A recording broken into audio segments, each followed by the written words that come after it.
Hello BL lovers, welcome to my channel. Video शुरू करने से पहले जो कोई भी मेरे चैनल में नए हैं प्लीज़ जाते टाइम मेरे चैनल को सब्सक्राइब ज़रूर करके जाइए और वीडियोस पसंद आते हैं तो वीडियो पर लाइक कमेंट करके वीडियो को शेयर ज़रूर कीजिए और जितने भी बैकग्राउंड नॉइस है प्लीज़ उन्हें इग्नोर कीजिए। चलिए शुरू करते हैं माफिया वंशन फैन फिक्शन माई माफिया फियांसे के नेक्स्ट पार्ट को। पिछले पार्ट में हमने देखा था विंग चैंग और याली को लैन जैन के साथ हुई अपनी बातचीत के बारे में बताता है। लैन जैन ने उससे शादी का प्रस्ताव दिया और उससे प्यार करने और उसका ख्याल रखने का वादा किया। विंग पहले तो हिचकिचाया लेकिन आखिरकार सगाई के लिए राजी हो गया। चैंग को शौक लगा था। उसे लगा कि लैन जैन अपने फायदे के लिए विंग का इस्तेमाल कर रहा है, लेकिन विंग ने लैन जैन का बचाव करते हुए कहा कि वो सचमुच उसकी परवाह करता है और उसने अपनी अतीत और भावनाओं के बारे में खुलकर बात की है। याली ने विंग को सावधान रहने की सलाह दी, लेकिन साथ ही उस प्यार को एक मौका देने की बात भी की। विंग ने वादा किया कि वो सावधानी बरतेगा और किसी भी चीज में जल्दबाजी नहीं करेगा। लास्ट में याली ने अपने होने वाले हस्बैंड के साथ विंग को मिलवाने की बात की तो विंग उससे मिलने की खुशी में बहुत ज्यादा ही खुश हो गया। अब आगे की कहानी। विंग ने कहा, शीजे आपको पता है कल मेरा इंटरव्यू है, मेरा फर्स्ट इंटरव्यू, वो भी लैंड कॉर्पोरेशन में। मैं बहुत ज्यादा नर्वस फील कर रहा था। याली ने कहा, क्या मतलब कर रहे थे? क्या किसी ने तुम्हें इनकरेज किया? क्या वो मिस्टर लैन थे? हाँ। विंग ने कहा, हाँ शीजे, लैन जैन ने ही मुझे मोटिवेट किया है और कहा है कि मैं इस काम के लिए सूटेबल हूँ और मैं कोशिश करना चाहता हूँ और लैन जैन को राइट प्रूव करना चाहता हूँ। याली ने कहा, That's good. Even I also think Land Corporation is best choice for you. Chang ने कहा, Even I also think that's CJ. ये बोल उन तीनों ने एक दूसरे को हक किया। तभी पीछे से आवाज आई, That's not fair. आप तीनों मुझे अपने सबसे छोटे भाई को भूल गए। पीछे आइवन खड़ा था। वो अभी अभी स्कूल से वापस आया था। विंग ने कहा, जल्दी आ। और चिंग कहाँ है आइवन? वो नहीं आई। आइवन ने कहा, क्योंकि वो चिंग सोनम के साथ है। उन दोनों को एक प्रोजेक्ट करना था मैथ रिलेटेड, तो वो दोनों 2 घंटे बाद ही आएंगे। विंग ने नोट किया और उन चारों ने ग्रुप हग किया। कुछ देर बाद सभी अलग हुए। याली और चैंग विंग के पूरे रूम को देख रहे थे। तब तक विंग ने सभी के लिए लंच रेडी कर लिया था। कुछ देर सभी बात करके लंच किया और ऐसे ही उनका पूरा दिन निकल गया। अब नेक्स्ट डे का सीन दिखाया जाता है। विंग का फोन कंटिन्यूसली रिंग कर रहा था। विंग ने खुद को जबरदस्ती उठाया और कॉल पिक किया। कॉल पर लैन जैन ने कहा, sweetheart, where are you? आज तुम्हारा इंटरव्यू है और तुम कॉल ही पिक नहीं कर रहे हो। तभी विंग को रियलाइज हुआ वो काफी लेट हो गया है। मॉर्निंग के 8 बज चुके हैं और 10 बजे उसका इंटरव्यू है। विंग ने तुरंत कॉल कट किया और रेडी होने के लिए भाग गया। कल रात याली और चैंग के साथ बात करते करते वो काफी लेट हो गया था और इसी वजह से वो जल्दी उठ भी नहीं पाया। 15 मिनट में रेडी होकर वो अपने रूम से बाहर आया।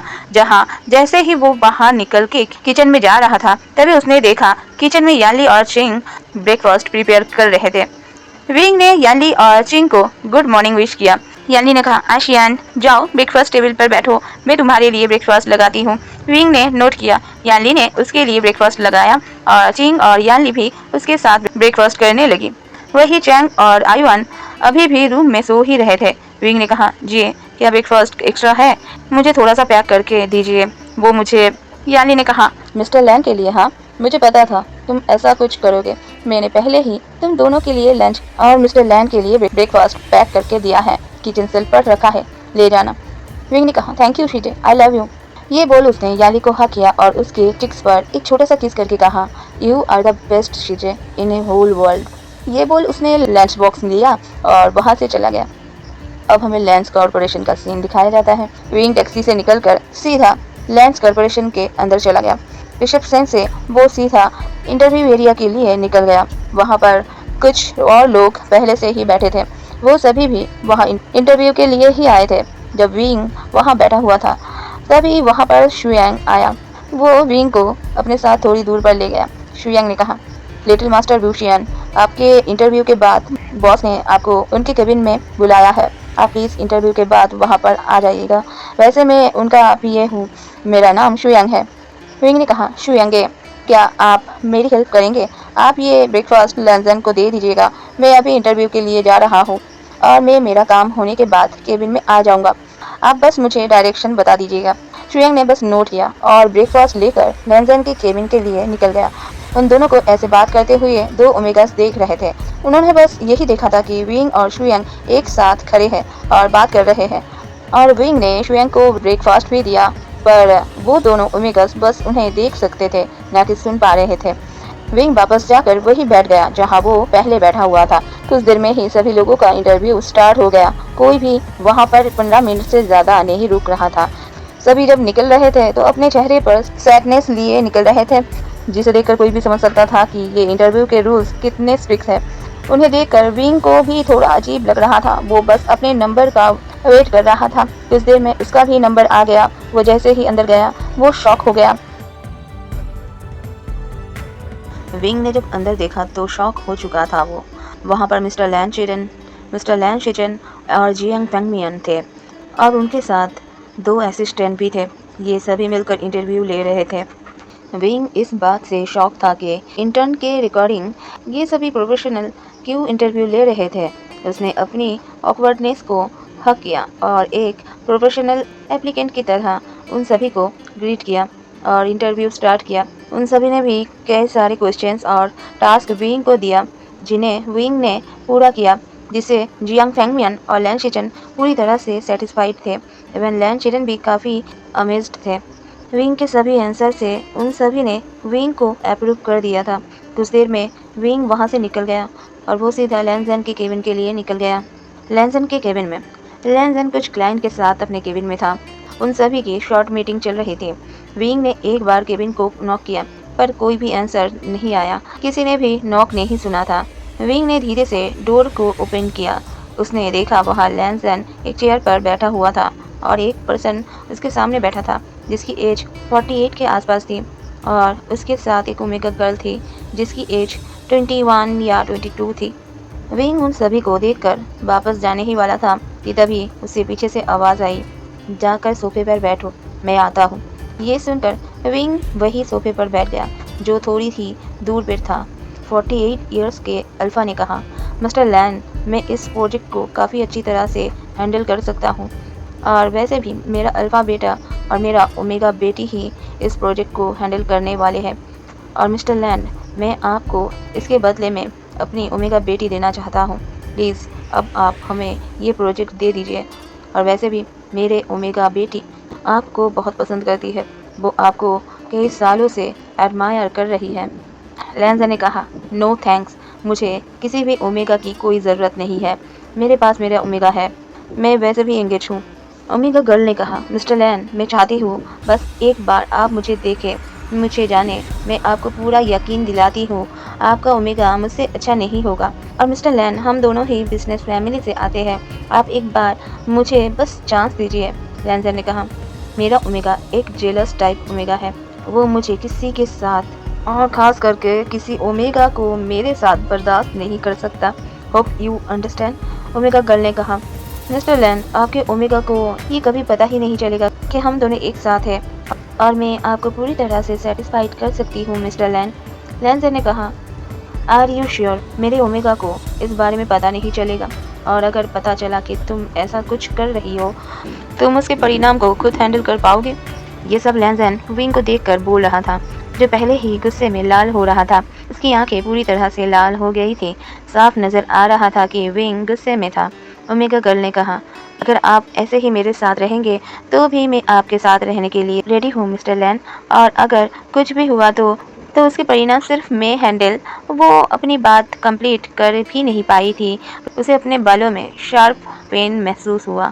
उसने देखा विंग ने उसके बालों को टाइटली ग्रैब किया और उसे जोर से खींचकर अपने सामने लेकर आया और उसे जमीन पर पटक दिया। उसके चेहरे पर 2 स्लैब खींचकर मारा और उसके बालों से उसके सर को ऊपर करके कहा, यू ओमेगा, यू विच, अब बता कैसे हैंडल करने वाली थी तू मुझे? हाँ, तू मेरे ही आंखों के सामने मेरे ही अल्फा को सीड्यूस करेगी और मैं तुझे देखता रहूँगा। हाँ, वो मेरा फियांसे है और तू मेरे सामने ही मुझसे मेरे फियांसे को छीनने की बात करेगी और मैं बर्दाश्त कर लूँगा। लैंजन बस खड़े होकर विंग को उस ओमेगा को मारते हुए देख रहा था और साथ ही वो विंग को देखकर डर भी रहा था। उसे अब रियलाइज़ हो रहा था कि उसने किस शेर को जगा दिया है। उसे कोई आइडिया नहीं था कि उसके लिटिल बनी जो इतना शांत रहता है वो इतना ज़्यादा डेंजरस भी हो सकता है। अब उसे ये भी डर लग रहा था कि अगर विंग को गुस्सा आ गया तो वो क्या करेगा उसके साथ। वो बस कंटिन्यूसली उसे ही देखे जा रहा था और उस ओमेगा का फादर भी अपनी बेटी को मार खाते हुए ही देख रहे थे। विंग कंटिन्यूसली उसे स्लैप किए जा रहा था। कुछ देर में ही उस ओमेगा के पूरे फेस पर काफ़ी सारे निशान बन गए थे। जब विंग सेटिस्फाई हो गया उसने उस लड़की को छोड़ा और दूर होकर कहा, अगली बार तुम मेरे अल्फा के आसपास भी नजर आए तो तुम्हें जिंदा नहीं छोड़ूंगा। जिस टाइम मैं तुम्हें मेरे अल्फा के आसपास भी देखूंगा उस टाइम तुम इस दुनिया को छोड़ चुकी होगी, अंडरस्टैंड। ये बोल उसने अपनी सारी फाइल्स सोफे से उठाई और वहां से निकल गया, जिसे शॉकिंगली वो ओमेगा, उसके फादर और लैंजन देख रहे थे। तभी केबिन में भागते हुए लैंजन का पीए श्रेयंग आया। वो उस केबिन की हालत देखकर शॉक हो गया, पर अपने आप को संभाल कर वो सीधा लैंजन के पास गया और उसे देखकर कहा, बॉस, लिटिल मास्टर को क्या हुआ है? वो इतने गुस्से में यहाँ से चले गए, क्या आप दोनों के बीच कुछ हुआ है? वो काफ़ी जल्दी में यहाँ से गए हैं। उसके पंच पर जैसे लैंजन होश में आया और वो आसपास देखकर तुरंत विंग के पीछे जाने लगा, पर जाते टाइम एक बार श्वेंग को देखकर कहा, सारे मेस को क्लियर करो और इस लड़की को मेरे डार्क हाउस में पहुंचा दो। ये बोल वो वहाँ से सीधा उसी डायरेक्शन में जाने लगा जहाँ विंग गया था। जब वो बाहर आया उसने चारों तरफ देखा पर उसे विंग कहीं नहीं नजर आया। उसने अपने कार की कीज निकाली और ड्राइव करके सीधा विंग के घर जाने लगा। वो पूरे रास्ते चारों तरफ विंग को ढूंढ रहा था। उसे पता था कि विंग वहां नहीं रुका होगा। लैंजन जब विंग के घर पहुंचा उसने देखा जियांग चेंग और आईवन ब्रेकफास्ट कर रहे थे। चिंग अपने फ़ोन में बिजी थी और यानली कुछ ड्रॉ कर रही थी। वो सीधा हॉल से होते हुए विंग के रूम में गया। उसने पूरे रूम में देखा, वहाँ कोई नहीं था। लैंजन पूरे घर में विंग का नाम लेकर जोर जोर से चिल्ला रहा था। चेंग ने कहा, मिस्टर लैन, विंग यहाँ अभी तक नहीं आया है लैन कॉरपोरेशन से। फिर आप यहाँ कैसे? लैंजन ने कहा, वो विंग लैन कॉरपोरेशन से काफ़ी गुस्से में निकला था। वो मुझसे गुस्सा था, इसलिए मैं उसे ढूंढते हुए यहाँ आया हूँ। आईवन ने कहा, गगा गुस्से में थे तो वो यहाँ नहीं आएंगे। वो जब गुस्से में होते हैं तो वो रिवर या लेक के पास होंगे। लैंजन बिना कुछ और सुने तुरंत घर से निकल गया और वहाँ से सभी रिवर्स और लेक पर जाने लगा। वो ऐसे ही कई सारे जगहों पर गया। तभी एक रिवर के साइड में उसे एक शैडो नज़र आया। वो शैडो एक शेडेड एरिया में बैठा हुआ था। लैंजन बस एक नज़र देखकर ही बता सकता था कि वो विंग था। लैंजन सीधा विंग के पास जाकर बैठ गया। लैंजन ने विंग को सीधा हग किया। विंग तो पहले शॉक हो गया था, पर जब उसे वो टच फील हुआ उसे समझ आ गया कि ये लैंजन है। विंग ने एक नज़र लैंजन को देखा।